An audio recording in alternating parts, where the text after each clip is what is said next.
everybody's got it there. It took just one look and we were gone. All the people didn't know I'm there.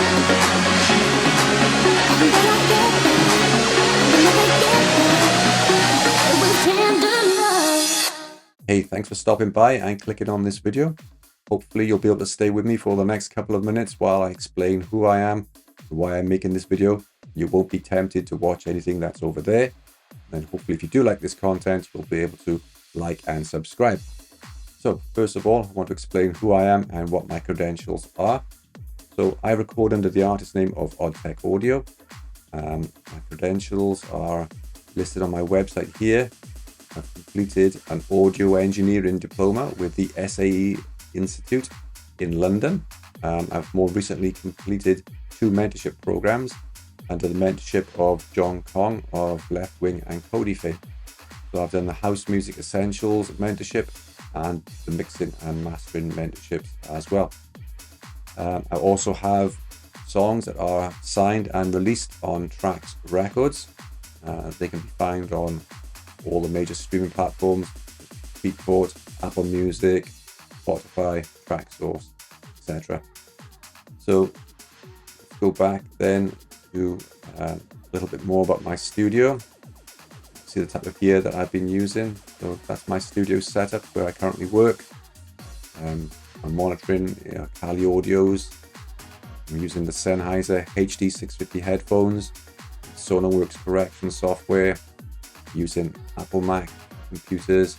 Have some hardware synths that I occasionally use and plug in. Most of the sounds that I generate or use are generated by samplers or software synths. I have a custom-made Eurorack synth as well. Some of these modules in here I built myself, such as the Turing module here, the Bafako Rampage, and then the Bassel Instruments modules here as well. And then I'm using Logic to record and edit audio and then master my tracks as well. I have a MIDI controller, which is the M Audio Code 61. It's a nice size keyboard, key weighting, very nice and responsive, so you get some good feedback when you're playing on the keys there. And then I also have some DJ hardware and software as well. So I've more recently switched over to Rekordbox software and the Pioneer DJ controllers. I was a Traktor controller, so a Traktor user in the past, but yeah, I decided I wanted to switch over to some controllers that were more, let's say, reflective of a club controller. And unfortunately, Native Instruments haven't been keeping their hardware, let's say, as current as Pioneer has. So why am I doing these videos, or what videos will I be doing?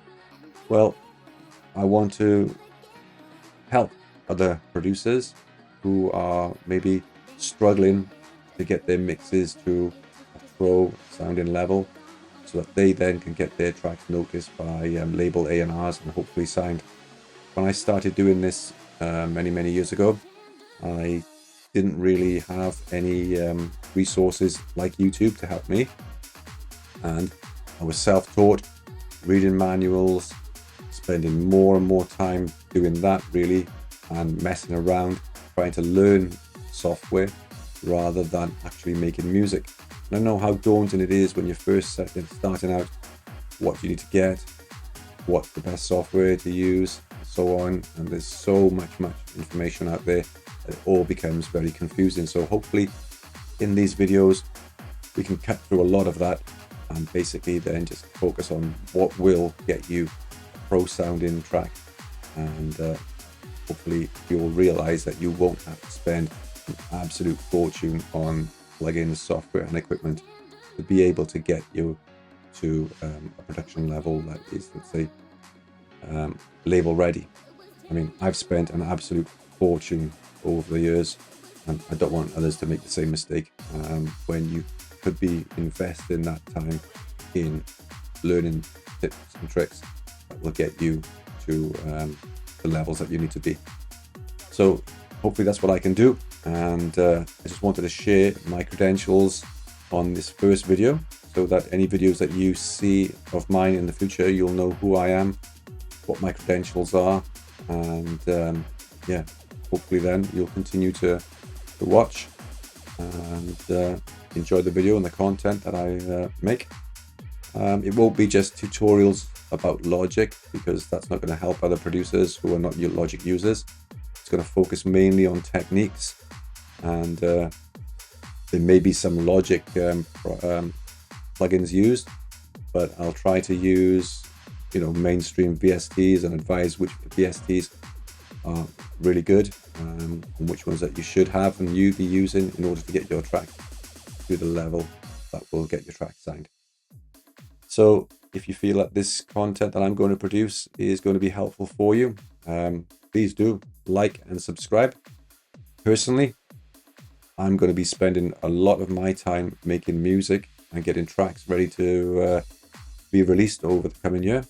But if I do find some information, or I'm doing something while I'm producing a track and thinking, yeah, do you know what, this would be useful, share, then I'll screen record it and post it. So I can't promise that my videos will be scheduled at a certain time and date every week or every month. So it's probably a good idea to turn on notifications as well on this channel, so that when I do upload something, then you're notified about it. But then hopefully what I do produce will be beneficial to you, and that it will help you. So as I said, if you do like the idea of what I'm going to do, then please, once again, like, subscribe, turn on notifications, and then hopefully you can take tips and tricks from what I've learned in my sort of studies or my mentorships, and hopefully that will benefit you and get you to a level that you want to be with your music. So thanks for following. Take care.